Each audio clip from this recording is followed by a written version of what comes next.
د وطن میډیا درنو لیدونکو السلام علیکم.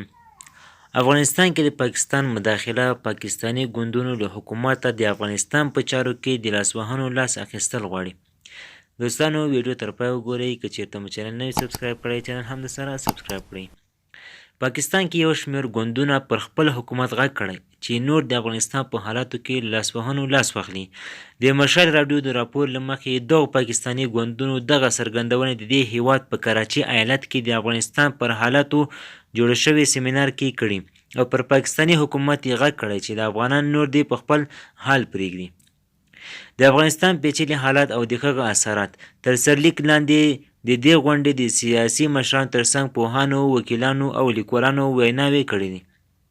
په غونډه کې د پاکستان پیپلز ګوند مخکښ او د پاکستان د سنا پخوانی مشر سناتور رضا رباني، د نیشنل پارټي مشر او د بلوچستان پخوانی وزیر اعلی عبدالملک بلوچ او د سند قام پرسته ګوند عوامي تحریک مشر ایاز لطیف پلیجو او یو شمېر نور مشران موجود وو.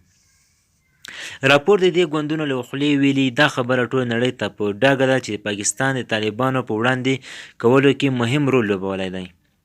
دوی په خپلو ویناوو کې د پاکستان تحریک انصاف پر مرکزي حکومت او استخباري ادارو سختې نیوکې کړي دي.